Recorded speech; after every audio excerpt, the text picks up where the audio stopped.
Lecture number 139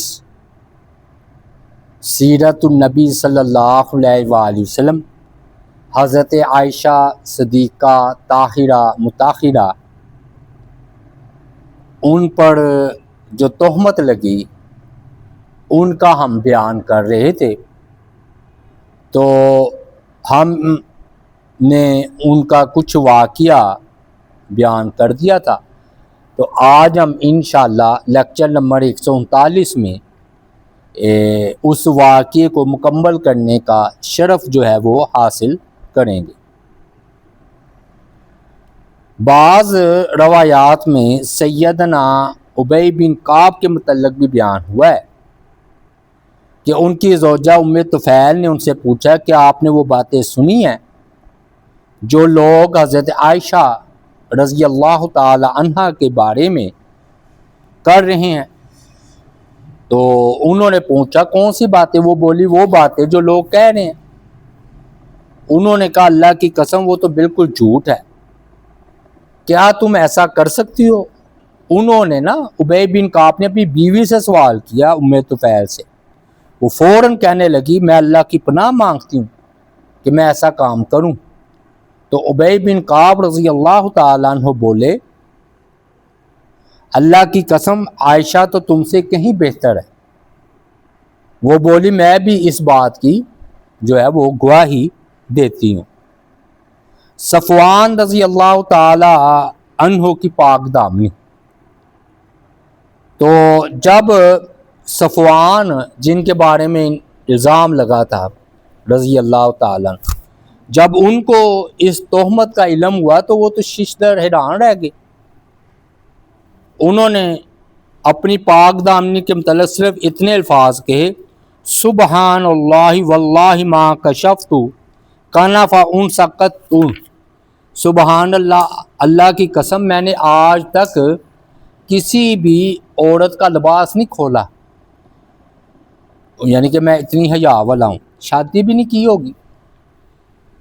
تو پھر انہوں نے کہا صفوان رضی اللہ تعالیٰ عنہ نے کہ میں اپنی والدہ سے بھی بڑھ کر ان کا احترام کرتا ہوں، یعنی کہ جس طرح ایک ماں کا احترام ہوتا ہے تو وہ تو نبی علیہ السلام کی بیوی ہیں اور ہماری ماں کے درجے میں ہیں، تو میں اپنی والدہ کا اتنا احترام نہیں کرتا جتنا میں حضرت عائشہ رضی اللہ تعالی عنہا کا احترام کرتا ہوں۔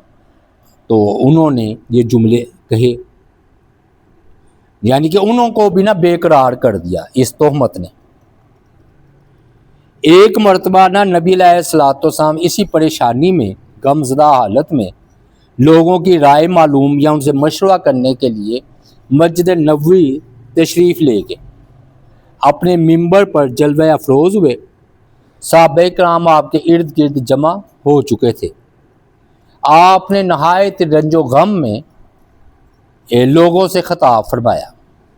یہ پہلا موقع تھا کہ آپ نے اس بہتان کے بارے میں برملا واضح طور پر گفتگو فرمائی۔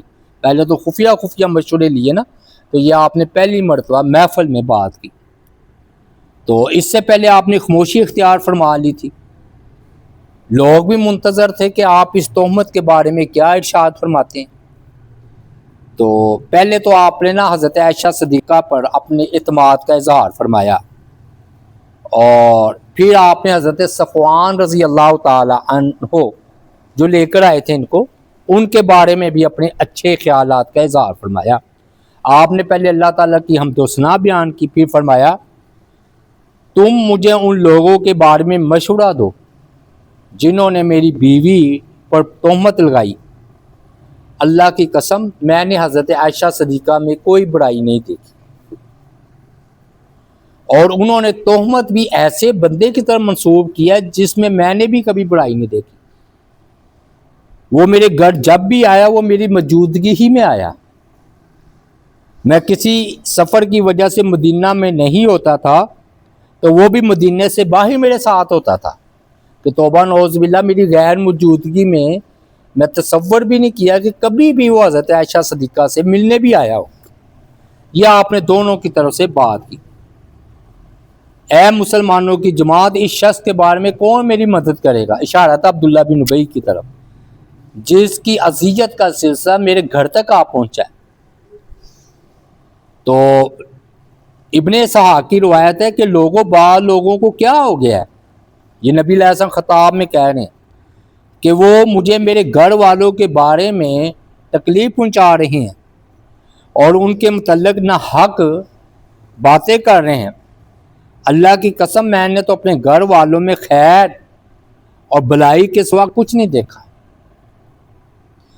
اب نبی علیہ الصلوۃ والسلام کی تقریر سن کر قبیلے اوس کے جو سردار تھے سعد بن معاذ، یہ دور تھے سردار، خزرج اور اوس کے سردار کا نام بھی سعد تھا اور خزرج کے سردار کا نام بھی سعد تھا، لیکن باپوں کا فرق تھا، سعد بن معاذ، سعد بن عبادہ۔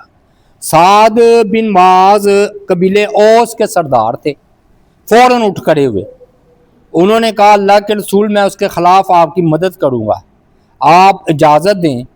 اگر وہ قبیلے اوس، اپنے پہلے قبیلے کا نام لیا، اس کا ہوا تو ہم اس کی گردن اڑا دیں گے جنہوں نے آپ کو تکلیف دی، اور اگر وہ ہمارے خزرج کے ساتھیوں میں سے ہوا تو جو آپ کہیں گے ہم اس کے حکم کی تعمیل کریں گے۔ اب قبیلے خزرج کے سردار سعد بن عبادہ تھے، وہ بھی نیک آدمی تھے، لیکن انہیں کی اہمیت جاگ اٹھی، انہیں یہ گوارا نہ ہوا کہ اوسی لوگ ہمارے کسی خزرجی آدمی کو قتل کریں، تو سعد بن باز کو انہوں نے مخاطب کیا کہ تم اپنے قبیلے کے تو بندے کے قتل کی بات کر سکتے ہو، ہمارا جو قبیلہ خزرج اس کے بارے میں تم بات نہیں کر سکتے۔ وہ معاملہ یہ ہوا کہ اسید بن خزیر سے بھی نہ رہا گیا، یہ تیسرے شخص تھے، وہ سعد بن معاذ کے چچا زاد بھائی تھے، وہ کھڑے ہو گئے اور معاملہ جو ہے نا تو انہوں نے بڑھ گیا، انہوں نے کہا اللہ کی قسم جو بھی غلط ہوا وہ اوس میں سے ہو یا خزرج میں سے، ہم تو اسے قتل کریں گے۔ وہ نا معاملہ بڑھ گیا اور حتیٰ کہ نبی علیہ الصلوۃ والسلام منبر پر ابھی تشریف فرمائی تھے کہ اوس اور خزرج ایک دوسرے سے تقریباً گتھم گتھا ہو گئے، آپ انہیں خاموش کرانا چاہتے تھے، ان کی آوازیں بڑھتی چلی جا رہی تھی، آپ مسلسل ان کے خاموش رہنے کا حکم دیتے رہے، یہاں تک کہ وہ سب خاموش ہو گئے، آپ بھی خاموش ہو گئے۔ پھر آپ منبر سے نیچے تشریف لے آئے اور مجلس برخاست ہو گئے، آپ چلے گئے، مزید آپ نے بات نہیں کی۔ یعنی کہ یہ پہلی مرتبہ ہوا کہ آپ نے برملا اظہار کیا۔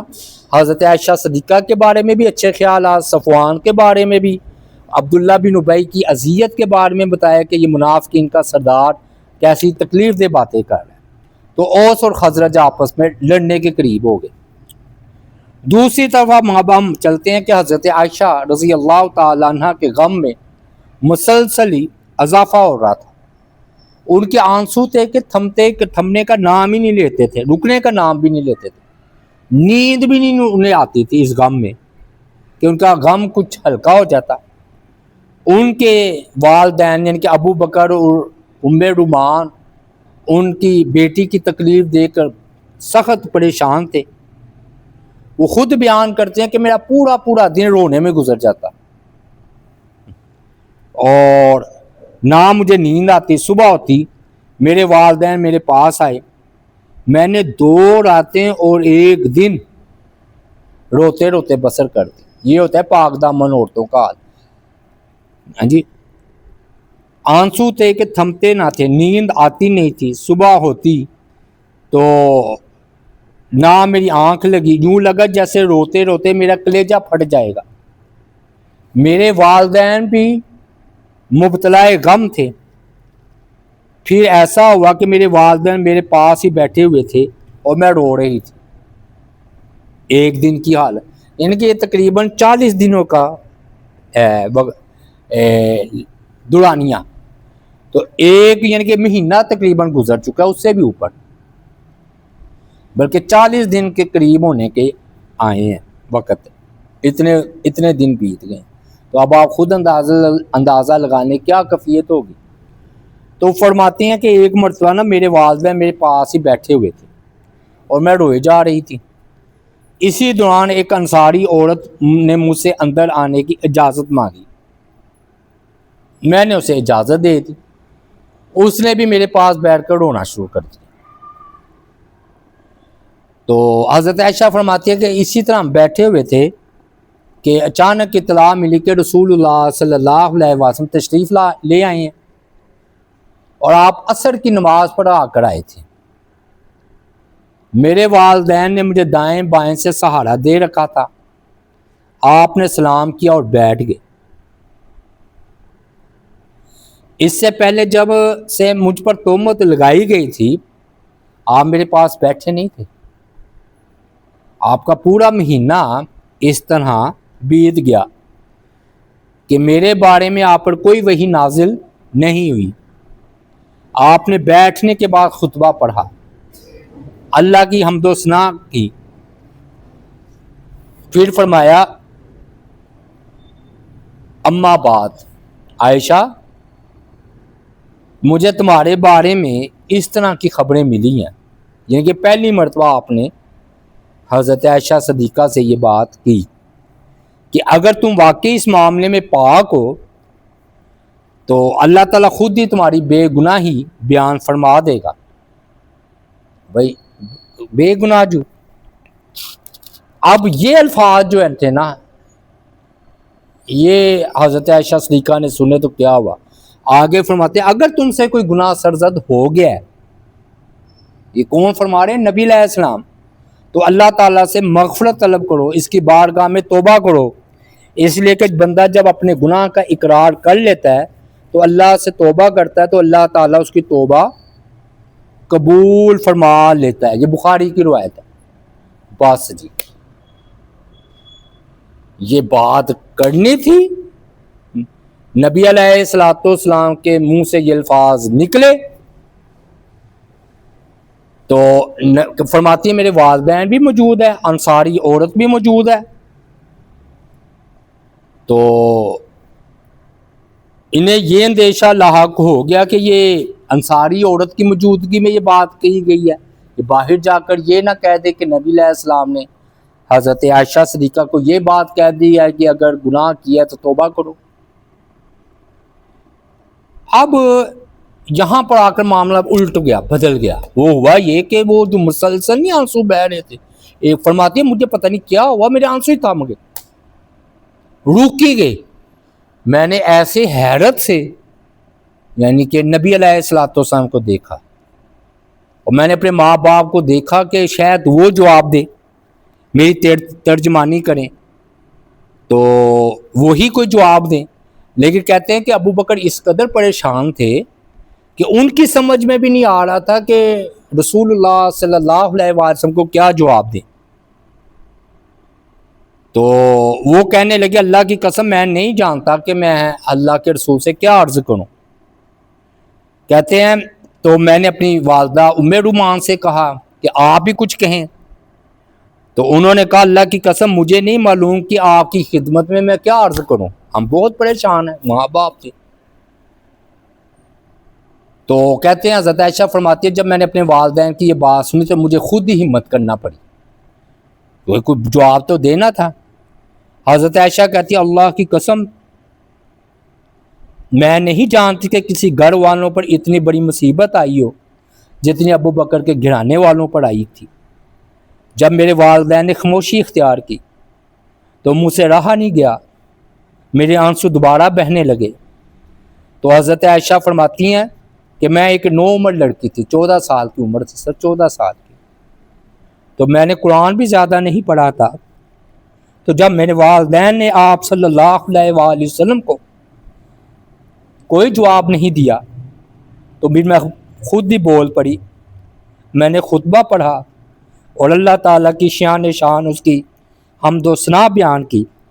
پھر میں نے عرض کیا اللہ کی قسم میں جانتی ہوں کہ آپ لوگوں نے اس افواہ پر کان دنے ہیں, یہاں تک کہ یہ تہمت آپ کے دل و دماغ میں بیٹھ گئی, آپ لوگوں نے اسے سچا سمجھ لیا.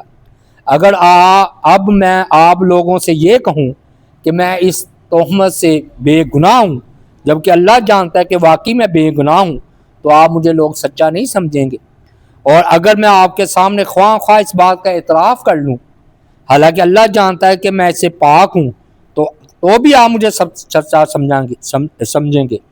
اللہ کی قسم میں اپنی اور آپ لوگوں کی وہی مثال سمجھتی ہوں کہ جیسے حضرت یوسف علیہ السلام کے والد نے کہا تھا کہ صبر جمیل، وہ جو تم کچھ کہہ رہے ہو اس کے متعلق اللہ ہی کافی مددگار ہے۔ فصبر جمیل واللہ المستعان ولا ما تصفون۔ حضرت عائشہ فرماتی ہے میرے اتنا غم تھا، مجھے اتنا صدمہ ہوا کہ میں نے آیت تو پڑھی تو مجھے یعقوب علیہ السلام کا نام ہی یاد نہیں آیا۔ اللہ، یہ ہوتی ہے غم کی کیفیت۔ یعنی کہ میں نا اس تکلیف میں جو مجھے دکھ ہوا نبی علیہ السلام کی بات پر، تو میں یعقوب علیہ السلام کا نام ہی بھول گئی۔ اور سیدہ عائشہ نے بڑی ہمت کر کے یہ چند باتیں بیان کی۔ انہوں نے اپنی پاک دامنی اور بے گناہی کا اظہار و اعلان کیا اور اس کا معاملہ اللہ کے سپرد کر دیا، اور انہیں یقین تھا کہ اللہ میری ضرور مدد کرے گا۔ کہتی ہے یہ کہنے کے بعد نا میں نے اپنا رخ بدل لیا اور اپنا نا نبی علیہ السلام سے رخ بدل کے دوسری طرف کر دیا، یعنی کہ جیسے بندہ نا ناراض ہو کر رخ پلٹ کر بیٹھ جاتا ہے، اس طرح نبی علیہ السلام ادھر ہی تشریف فرماتے، ادھر ہی، تو میں نے نا آپ سے اپنا رخ پلٹ کے ادھر کر لیا۔ بہرحال جی وہ آزمائش کی گھڑیاں ختم ہونے کو تھی۔ حضرت عائشہ صدیقہ فرماتی ہے میں سچی تھی، مجھے آپ نا اچانک ادھر بیٹھے بیٹھے وہی نازل ہونا شروع ہو گئی۔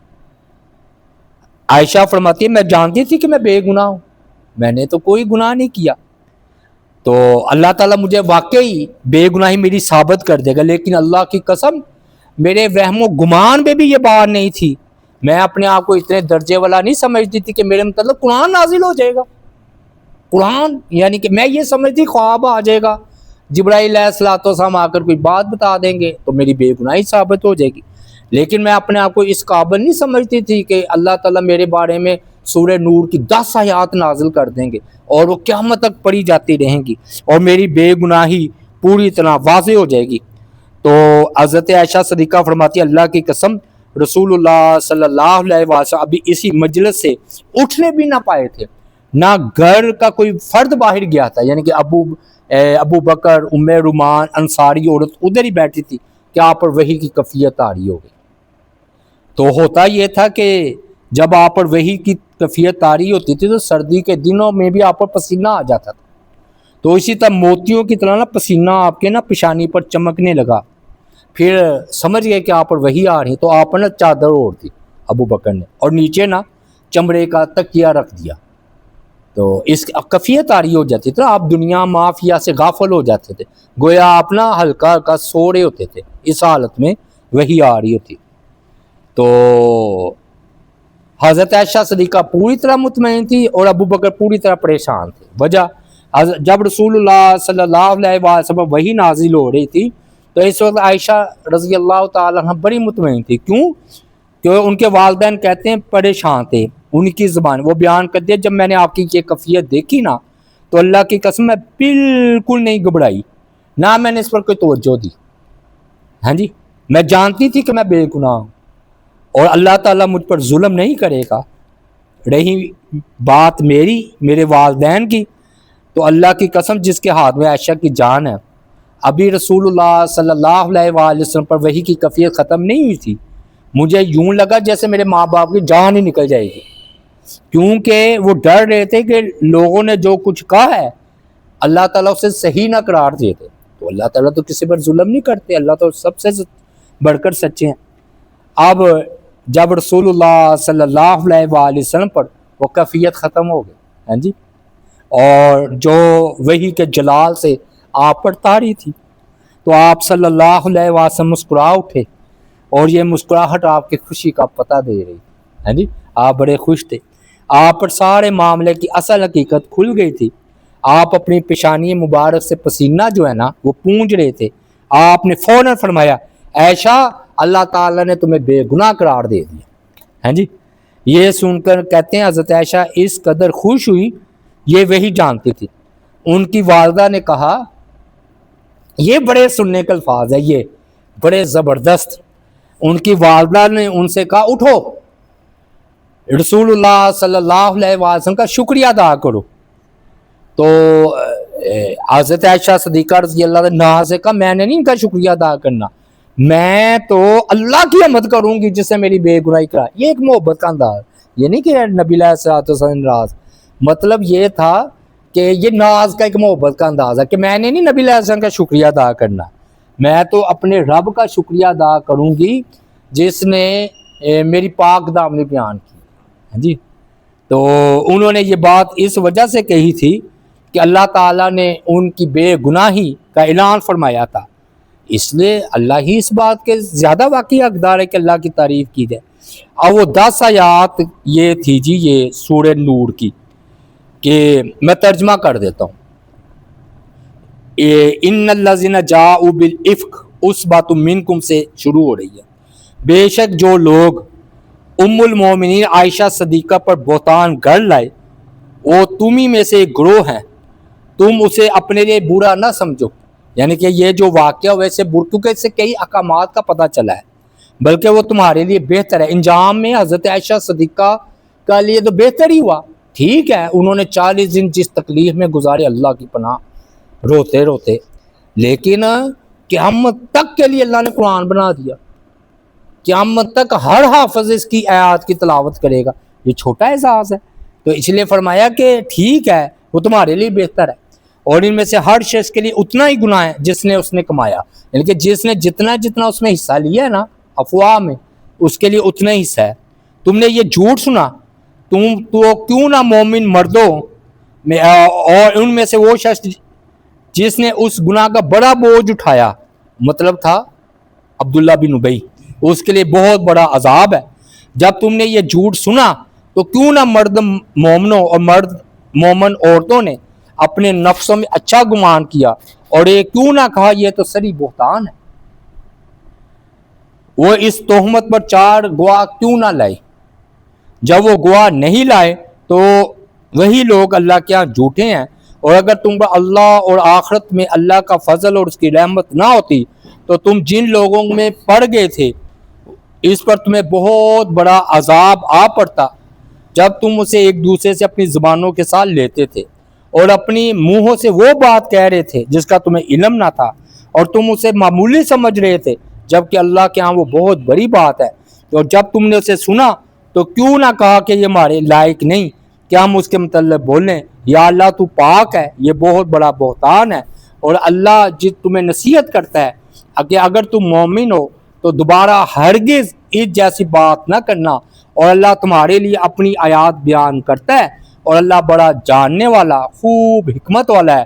بے شک جو لوگ یہ پسند کرتے ہیں کہ ایمان والوں میں بے حیائی پھیلے، جو لوگ اس بات کو پسند کرتے ہیں کہ ایمان والوں میں بے حیائی پھیلے، ان کے لیے دنیا اور آخرت دونوں میں دردناک عذاب ہے، اور اللہ جانتا ہے تم نہیں جانتے. اور اگر تم پر اللہ کا فضل اور اس کی رحمت نہ ہوتی تو اللہ بہتان لگانے والوں کو فوراً عذاب دیتا، اور یہ کہ بے شک نہایت شفقت کرنے والا اور بڑا رحم کرنے والا. سورہ نور آیت مبارکہ کریمہ جو ہے نا یہ 11 سے لے کر 20 تک ہے جی. بڑی بات ہے جی، یعنی کہ 40 دن جتنی تکلیف میں رہی نا حضرت عائشہ صدیقہ، تو یہ سورہ نور کی 10 آیات ان کی فضیلت کے بارے میں نازل ہوئی ہیں. اس لیے یہ جو رافضی بکواس کرتے ہیں حضرت عائشہ صدیقہ رضی اللہ تعالیٰ عنہ کے بارے میں جھوٹے ہیں، جن کے متعلق اللہ نے اتنی فضیلت بیان کی تو ان کا فضیلت کا کیا کہنا. تو جب نبی علیہ الصلوۃ والسلام ان سے اٹھ کر تشریف لائے بڑے خوش تھے، تو آپ کا چہرہ، کیونکہ آپ کو بھی تکلیف تھی نا، تو آپ کا چہرہ خوشی سے جگمگ کر رہا تھا. پھر آپ جلوہ ممبر پر پھر جلوہ فروز ہوئے اور اللہ کی حمد و ثنا بھی بیان کی. لوگ پوچھنا چاہتے تھے کیا نازل ہوا، پھر آپ نے سورہ نور کی آیات پڑھی ممبر پر. یعنی کہ حضرت عائشہ صدیقہ رضی اللہ تعالیٰ عنہ کے بارے میں فرمایا کہ ان کے بارے میں اللہ نے قرآن نازل کیا ہے اور اصل حقیقت کھول دی ہے. پھر جو تہمت لگانے والے تھے نا ان پر حد لگی ہے، کیونکہ اللہ نے فرمایا کہ جو کسی پر بے یا ضلع کی تہمت لگائے، پھر 4 گواہ نہ لائے تو وہ پھر 80 کوڑے اس کو لگیں گے۔ تو بدقسمتی سے نا مستہ، حسان بن ثابت جو مشہور شاعر ہیں، حمنہ بنت جیش، یہ 3 مخلص صحابہ تھے تینوں، تو شریک ہو گئے۔ منافقین نے تو کرنا ہی کرنا تھا، یہ بھی یعنی پھسل گئے۔ تو نبی علیہ السلام نے ان پر حد لگائی، 80 کوڑے لگے ہیں، حسان بن ثابت کو، مستہ کو، حمنہ بنت جیش کو، کیونکہ اللہ تعالیٰ نے کیا فرمایا، جو لوگ پاک دامن عورتوں پر تہمت لگاتے ہیں پھر 4 گواہ نہیں لاتے، ان 80 کوڑے ان کو لگے، 80 کوڑے لگے۔ اب سوال یہ پیدا ہوتا ہے کہ اصل مجرم تو تھا عبداللہ بن ابی، یہ اہم سوال ہے، اہم سوال، اس پر حد لگی کہ نہیں؟ تو اس کے کئی جوابات دیے ہیں، بات یہ ہے کہ حد اس پر نہیں لگی۔ اب سوال یہ پیدا ہوا اہم کہ بھی اس کو تو حد لگانی چاہیے تھی، جو کہ اس کا مرکزی مجرم تھا عبداللہ بن ابی۔ تو جوابات کئی دیے گئے ہیں، سب کو ابن قیم جوزیہ نے جمع کیا، 4-5 جواب دیے، لیکن میں ایک ہی جواب بیان کروں گا اور میرے نزدیک وہی بہتر ہے۔ اصل میں نا اللہ تعالیٰ کے علم میں تھا کہ یہ جو 3 صحابہ ہیں نا، حسان بن ثابت، مستہ، یہ جنتی ہیں، اور یہ حدود گناہوں کا کفارہ ہوتا ہے، یعنی کہ جس پر حد لگ جائے نا وہ اس کا گناہ معاف ہو گیا نا، ختم ہوگی بات۔ یعنی کہ انہوں نے تہمت لگائی، بہت بڑی تہمت تھی، لیکن 80 کوڑے لگے تو دنیا ہی میں ان کو سزا مل گئی، بات ختم، پاک صاف ہو۔ اب عبداللہ بن ابی کے بارے میں اللہ کا یہ پروگرام تھا کہ اس کو یہ چھوٹی سزا ہے دنیا کی، 80 کوڑے لگا کر اس کو کیا کرنا ہے، اس کو آخرت میں ہم پکڑیں گے۔ اور یہی وجہ ہے کہ نہیں نبی اللہ تعالیٰ نے چھوڑا اس کو، نبی علیہ السلام کو اللہ نے فرمایا کہ آپ یہ اتنا بشرم بغیرت آدمی ہے، اس کے بارے میں اگر آپ 70 بار بھی استغفار کریں گے میں نے معاف نہیں کرا۔ اور اللہ نے صحیح پکڑا تھا اس کو، ذلیل انسان کو، یہ خود ذلیل انسان تھا عبداللہ بن ابی۔ اللہ کا فیصلے عدل والے ہوتے ہیں، فضل تو مومنوں پر ہوتا ہے، یہ عبداللہ بن ابی کے ساتھ عدل تھا۔ اب حد اللہ تعالیٰ جاری کروا دیتے، اللہ نہیں روکا تھا، کیونکہ اللہ نبی کا کوئی کام اللہ کے حکم کے بغیر نہیں ہوتا۔ اب سوال یہ کہ اتنی معزز ہستیاں، مستہ صحابی ہیں، بلکہ ابو بکر کے رشتہ دار ہیں، حسان بن ثابت مشہور شاعر اسلام ہے، نعت گو ہیں، حمنہ یہ نبی علیہ السلام کی سالی ہیں، اب ان کو حد لگ رہی ہے تو وہ جو بڑا بدماش گھوم پھر رہا ہے اس کو کیوں نہیں لگائی؟ کیوں؟ آخرت میں اللہ نے اس کو پکڑنا ہے، اور آپ کو پتہ ہے آخرت کا عذاب بہت بڑا ہے، دنیا میں اس کی کیا اوقات ہے؟ تو یہ اللہ نے شفقت فرمائی ہے۔ حسان بن ثابت پر بات سمجھیں، 80 کوڑوں کا کیا لگیں گے، چلو 2-4 دن نشان رہیں گے، 8-10 ختم، تو آخرت کا عذاب وہ تو بہت بڑا ہے۔ تو بات سمجھ میں آ گئی نا؟ تو یہ تینوں کو لگے، سوال اٹھتا ہے نا کہ عبداللہ بن ابی پر بھی حد لگنی چاہیے تھی، اس پر کیوں نہیں حد لگی؟ تو باقی بھی جواب دیے گئے ہیں 4-5، لیکن وہ مجھے جواب پسند نہیں ہے، مجھے یہی جواب پسند آیا کہ اللہ نے اس کی آخرت میں پکڑ کرنی تھی، یہ ذلیل ترین انسان تھا، کتا تھا بھونکنے والا، تو اللہ تعالیٰ نے اس کو نا آخرت میں پکڑنا تھا۔ باقی یہ ہوتا ہے نا کہ اللہ تعالیٰ اپنوں کو ہی پکڑتا پیاروں، یہ یونس علیہ السلام نہیں، یہ اللہ کے لاڈ پیار کی دلیل ہے کہ وہ گئے ہیں تو چلو جی مچھلی کے پیٹ میں چلے گئے۔ ہم کتنی نافرمانی کرتے ہیں، پکڑے جاتے ہیں، کیوں نہیں؟ وہ اللہ تعالیٰ کا معاملہ نبیوں کے ساتھ کچھ اور ہے، ہم تو نہیں نا لاڈلے ہوں تو فوراً پکڑا۔ یہ یاد رکھیے، جو جتنا وہ اللہ کے بندہ قریب ہوتا جاتا ہے نا، اسے پتہ چلتا جاتا ہے، وہ فوراً کوئی گناہ کرے پکڑ آ جاتی، یہ ہوتی ہے۔ ہاں اللہ تعالیٰ معاف کر دے، درگزر کرے تو الگ بات ہے، معافی بھی ہو جاتی ہے۔ تو اب یہ ہے حکمت، سمجھ آ گئی نا کہ 3 صحابہ پر ایک عورت تھی، 2 صحابی تھے، ان پر حد لگی، اس کو نہیں لگی۔ باقی حضرت ابو بکر کو پتہ چلا، اب معاملہ بالکل واضح ہو گیا، پہلے تو بڑی پریشانی والا معاملہ تھا، تو انہوں نے کہا اللہ کی قسم، مصہ نے حضرت عائشہ کے بارے میں جو کچھ کہا ہے، پہلے تو انہیں تھا نا گوم پتہ کیا وحی آتی ہے، تو اب تو اللہ نے آیات نازل کر دی، تو انہوں نے کہا میں نے مصہ پر کوئی خرچ نہیں کرنا۔ ہاں جی، اب بات بھی بہت بڑی تھی، اصل میں نا یہ غریب تھے، مسکین تھے، اور حضرت ابو بکر نے ان کا خرچ اٹھا رکھا تھا، اور ان کو باقاعدہ خرچ بھی دیتے تھے، رشتہ دار بھی تھے، صلہ رحمی تھی. تو اب ان کو غصہ تو آنا ہے، ہم بھی ہوتے، ہم بھی ایسے ہی کرتے، یار میں تمہارے گھر کا خرچہ چلا رہا ہوں اور تم میری بیٹی پر ہی الزام لگانے والوں میں شریک ہو گئے. خاموشی اختیار کرتے ہو جاتا ہے انسان، غلطی بھی ہو جاتی ہے. اور یہ بدری صحابی بھی ہیں. تو فرمایا اللہ تعالیٰ نے آیات نازل فرمائی اور تم میں سے فضل اور وسعت والے. یہ اللہ تعالیٰ نے ابو بکر کو فضل والا کہا ہے، فضل والا، وسعت والا. یہ شیعہ رافضی کیا بغیرت جواب دیں گے. دیکھیں اللہ فرماتے ہیں ولا یا تالی اول الفضل منکم، نہ قسم کھائے تم میں سے فضل والے، فضیلت والے، ہاں جی، کہ وہ قرابت داروں، مسکینوں، اللہ کی راہ میں ہجرت کرنے والوں کو مالی مدد دینے والوں سے قسم نہ کھائیں اور چاہیے کہ وہ معاف کر دے اور درگزر کرے. کیا تم یہ پسند نہیں کرتے؟ اللہ نے یہ سوال حسن نے اٹھایا کہ تم نہیں چاہتے کہ تم خطا کار تو اللہ تمہارے گناہ معاف کر دے. تو جب اللہ تم پسند کرتے ہو کہ اللہ تمہارے گناہ معاف کر دے تو تمہیں بھی چاہیے کہ ان لوگوں کے گناہ معاف کر دے. ہاں جی، تو اللہ تعالیٰ تمہاری مغفرت فرمائے. اللہ بہت بخشنے والا، نہایت رحم کرنے والا ہے. تو جب ابو بکر نے یہ آیات سنی نا سورہ نور کی، یہ کٹھی نازل ہوئی ہے نا، تو ابو بکر کو بھی اللہ تعالیٰ نے پھر کہا ہے. تو کہا کیوں نہیں، اللہ کی قسم. ابو بکر نے آیات سنتے ہی کہا میں تو پسند کرتا ہوں اللہ مجھے معاف کر دے. چنانچہ انہوں نے مصطح کا خرچہ بحال کیا اور کہا اب اللہ کی قسم اب یہ وظیفہ کبھی بند نہیں کروں گا، یعنی کہ یہ مسلسل جاری رہے گا. اور ایک روایت میں بلا واللہ یا ربنا انا لنحب ان یغفر لنا، کیوں نہیں اللہ ہم تو پسند کرتے تو ہمیں معاف کر دے. تو میں نے بھی مصطح کو معاف کیا.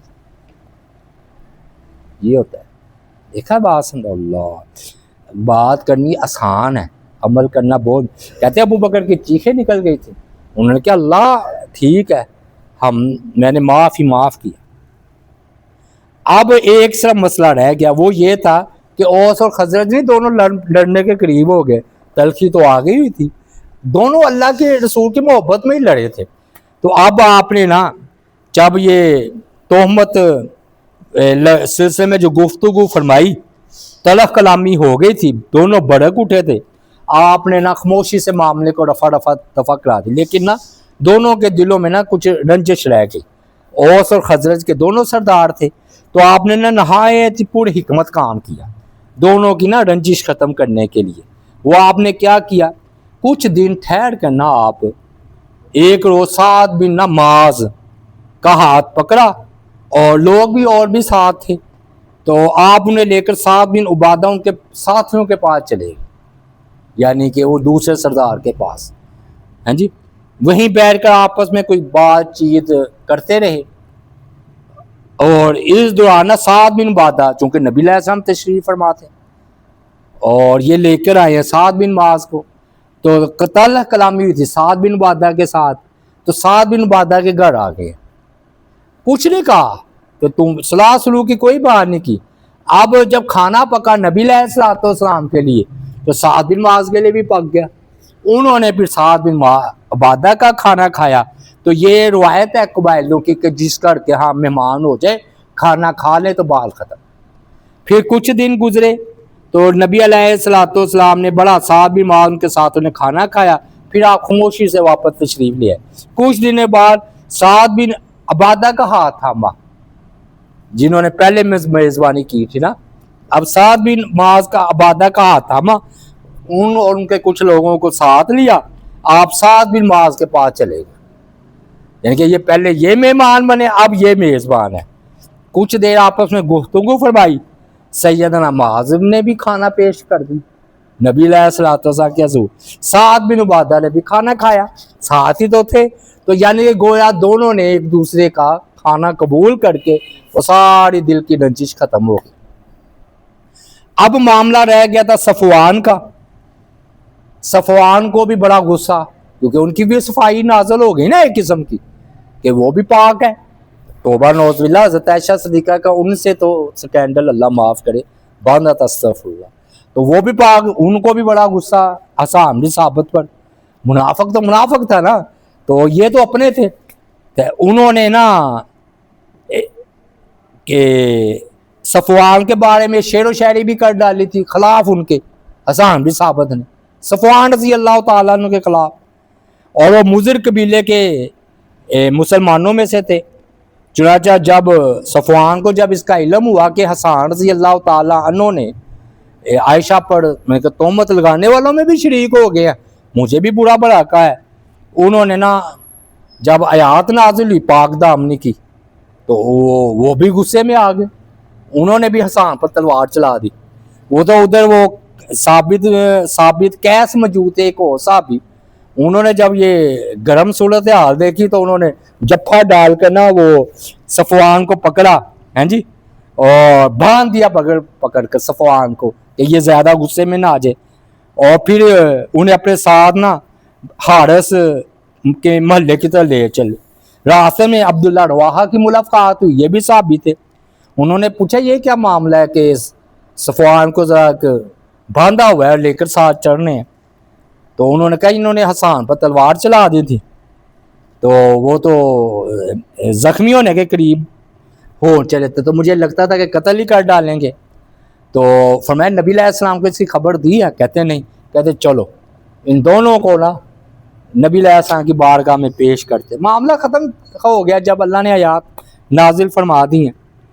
تو پھر نبی علیہ السلام نے صفوان اور دونوں کو طلب فرما لیا، آپ کو پتہ چلا تو آپ نے فرمایا کہ اے صفوان تم اپنی صفائی پیش کرو، تم کیا کہتے ہو؟ انہوں نے کہا اللہ کے رسول نے مجھے تکلیف پہنچائی ہے، میرے خلاف ہی شعر و شاعری کر دی، اب تو اللہ تعالیٰ نے میرے بارے میں بھی پاک دامنی کی آیات نازل کر دی ہیں کہ میں پاک ہوں۔ تو نبی علیہ السلام نے نا حسان کو مخاطب کر کے فرمایا حسان احسان کرو، تمہارا نام حسان ہے تو احسان کرو، کیا تم نے میری قوم پر اس وجہ سے نکتہ چینی کی ہے کہ اللہ نے تمہیں اسلام قبول کرنے کی توفیق عطا فرمائی ہے؟ تو اللہ نے تمہیں اسلام قبول کرنے کی توفیق عطا فرمائی تو تم نے ایسا کیوں کیا؟ تو حسان تمہیں صفوان کی طرف سے جو زخم لگا ہے اس کے بارے میں تم بھی احسان کرو۔ چاہے احسان فوراً بول پڑے کہ اللہ کے رسول آپ کی خاطر میں نے معاف کر دیا، مجھے زخم تو لگا ہے تلوار سے صفوان کا، میں نے معاف کیا۔ تو آپ نے بڑا علم صلاح کروا دی۔ نبی علیہ السلام نے چونکہ حسان کو ضرب لگی تھی، زخمی ہوئے تھے، تو آپ نے نا عنایت کرتے ہوئے ایک باغ ان کو تحفے کے طور پر دے دیا حسان رضی اللہ بن ثابت کو، نعت کو۔ آپ ایسے ہی تھے، اور پھر ایک لوڈی بھی تھی کہ چلو جی کام کوم اپنا چلائے گی۔ ان سے ایک ان کا لڑکا بھی ہوا ہے عبد الرحمن کہتے ہیں، ان کا نام رکھا ہے، یعنی کہ آپ نے مہربانی کی۔ تو پھر حسان رضی اللہ تعالیٰ عنہ چونکہ ہاتھ تو ان کو لگ گئے پاک سا، لیکن پھر یہ حضرت عائشہ صدیقہ رضی اللہ تعالیٰ عنہ کی خدمت میں حاضر ہوئے ان کی بارگاہ میں، اور اپنی ہاتھ جوڑ کر غلطی کی معافی مانگی۔ وہ بھی پاک دل تھی تو وہ بڑی خوش تھی، وہ اس بات پر خوش تھی کہ میرے بارے میں، یعنی کہ ان کو اتنی بڑی خوشی مل گئی تھی کہ میرے بارے میں سورہ نور کی آیات نازل ہو گئی ہیں، تو وہ خوشی میں ہی انہوں نے سب کو معاف کر دیا، تو انہوں نے کوئی ایسی بات نہیں۔ اس کے بعد نا حسان رضی اللہ تعالیٰ نے پھر حضرت عائشہ صدیقہ کی شان میں شعر کہے تھے، یہ لمبے شعر ہیں تو وہ بیان لمبا ہو جائے گا، بڑے خوبصورت شعر ہیں، یعنی کہ جو انہوں نے حضرت عائشہ صدیقہ پر تہمت لگائی تو ان کا انہوں نے دنیا ہی میں اپنا بدلہ ادا کیا۔ ایک تو انہوں نے اپنے پر حد لگوائی، دنیا میں پاک صاف ہو گئے، دوسرا انہوں نے ان کی بارگاہ میں کہ آپ میری ماں ہے، ماں ہی نا، تو انہوں نے اپنی والدہ سے معافی مانگی، انہوں نے بھی معاف کر دیا، پھر انہوں نے جوم کر حضرت عائشہ صدیقہ رضی اللہ تعالیٰ عنہ کی شان میں نا زبردست اشعار، یہ شعر و شاعری کرنے والے ایسے ہی ہوتے ہیں، یعنی ہجو کریں گے تو بس ہوئی، تو شان بیان کی۔ تو حسان کے بارے میں نا حضرت عائشہ صدیقہ فرماتی ہیں کہ پھر انہوں نے نا ہمیشہ یہ نہیں کہ دل میں رکھا، جب بھی حسان بن ثابت کا ذکر آتا پھر ان کے بارے میں اچھے خیالات کا اظہار کرتی تھی۔ فرماتی ہیں انہیں برا بھلا نہ کہو، کیونکہ وہ تو ہمیشہ نبی علیہ السلام کا شعر و شاعری سے دفاع ہی کرتے رہے، آپ کے نعت خواں ہیں۔ تو یہ جو لو جی یہ سارا واقعہ ہوا ہے، اللہ تعالیٰ سے دعا ہے اللہ تعالیٰ کی ذات پاک ہمیں حضرت عائشہ صدیقہ طاہرہ رضی اللہ تعالیٰ عنہ کے اللہ اور مزید درجات بلند کریں، اللہ تعالیٰ ہمیں یعنی کہ عالم برزخ سے اپنی والدہ کے ساتھ ملاقات کرنے کا موقع نصیب فرمائے، اور جتنے اب تک اللہ تعالیٰ نے ان کے درجات بلند کیے ہیں، حضرت عائشہ صدیقہ طاہرہ رضی اللہ تعالیٰ عنہ کے ہماری دعا ہے کہ اب تک جتنے بھی ان کے درجات بلند ہیں، اے اللہ اپنی رحمت سے دگنا کر، تو اسے کون پوچھنے والا؟ تو جتنی انہوں نے تکلیف اٹھائی ہے، تو اللہ تعالیٰ سے دعا ہے اللہ تعالیٰ ہمیں عمل کی توفیق عطا فرمائے۔ وما علینا الا البلاغ المبین۔